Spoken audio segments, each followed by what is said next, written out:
हम लोग श्रवण करते जा रहे हैं। आज तृतीय दिवस है।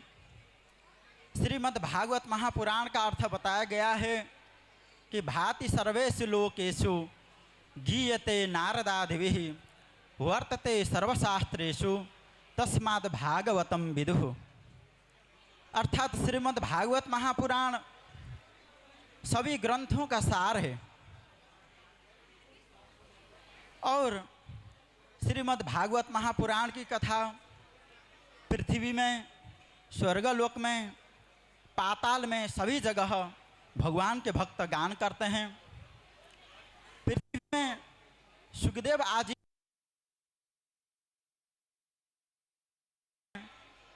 भक्त प्रहलाद, बलि जी महाराज आदि गान करते हैं और स्वर्गादि लोक में भगवान के भक्त हैं, इंद्रादि देव हैं।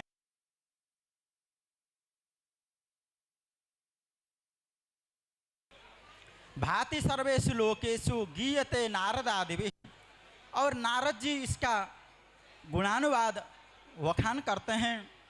और यह श्रीमद् भागवत महापुराण वर्तते सर्वशास्त्रेषु, सभी शास्त्रों का सार है इसमें, इसलिए इसको श्रीमद् भागवत महापुराण कहा गया है। और श्रीमद् भागवत महापुराण को सभी जितने उपनिषद हैं और वैदिक ग्रंथ हैं सभी का सार स्वरूप बताया गया है। निगमकल्पतरोर्गलितं फलं सुखमुखादमृतद्रवसंयुतं भागवतं रसमालयं मुहुरहो रसिका भुवि भावुकः।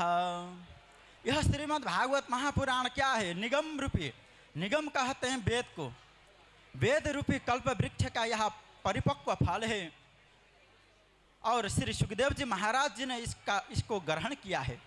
हम लोग देख, कोई भी फल होता है, यदि उस फल में तोते ने अपना मुंह लगा दिया हो तो वह मीठा होता है, यह लोक में प्रसिद्ध है।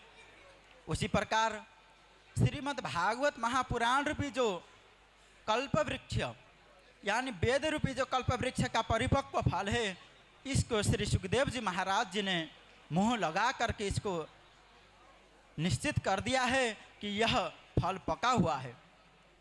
और इसको कब तक पान करें? जब तक भगवान नहीं मिलते हैं। आलयम यानी भगवान से जब तक हम लोग आलिंगन न करें यानी भगवान से न मिलें तब तक इसका पान करते रहना चाहिए। श्रीमद् भागवत महापुराण भगवान के जो भक्त हैं उन भक्तों का चरित्र है। इसमें भक्ति की महिमा का वर्णन किया गया है। कहा गया है व्याधस्याचरणं ध्रुवस्य च वयो विद्या गजेन्द्रस्य का जातिर्विदुरस्य यादवपते रुद्रस्य किं पौरुषम् कुब्जायः किमु तत्र रूपमधिकं किं तत् सुदाम्नो धनं भक्त्या तुष्यति केवलं परमया भक्ति प्रियो माधवः। भगवान श्रीहरि कैसे प्रसन्न होते हैं? क्या हमारे पास धन हो, विद्या हो, बल हो अथवा हम ऊंचे जाति के हों तो भगवान प्रसन्न होते हैं? तो कहा नहीं, भगवान को प्रसन्न करने के लिए केवल भक्ति ही भगवान को प्रसन्न कर सकती है। अन्य कोई भी साधन भगवान को प्राप्त नहीं करा सकती है।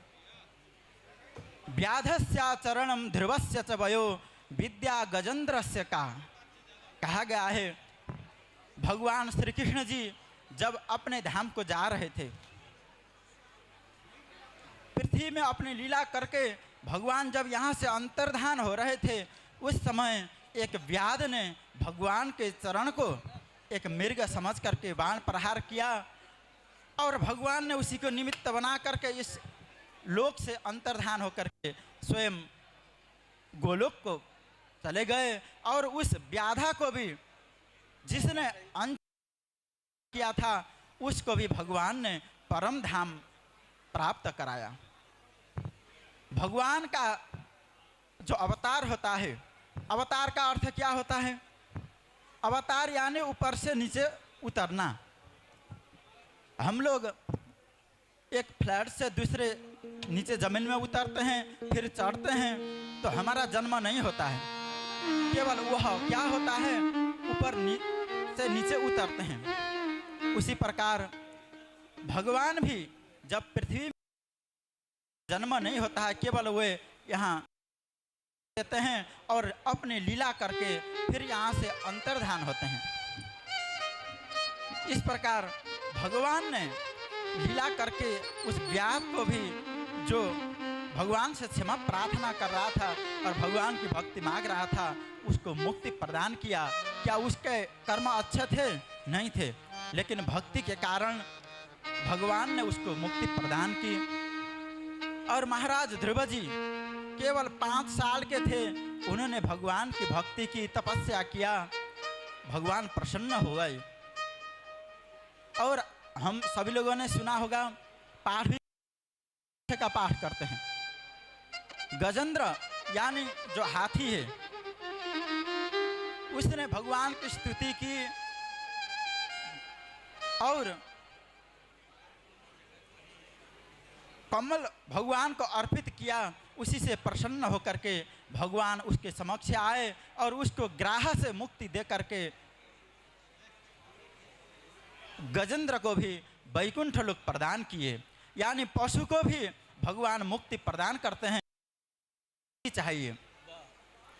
और महाराज विदुर जी दासी के पुत्र थे, तो भी भगवान उनकी भक्ति से प्रसन्न होकर के उनके घर में गए, साग पात खाए और अंत में उनको मुक्ति भी प्रदान किए।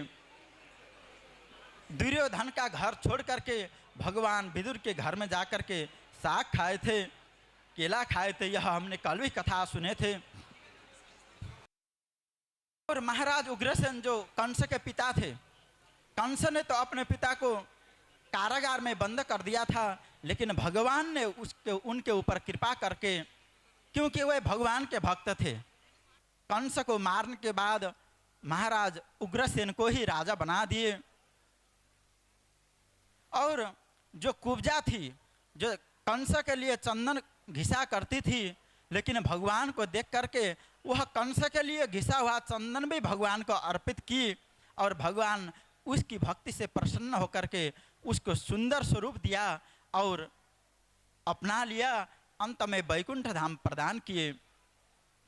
और सुदामा जी भी भगवान की भक्ति किए।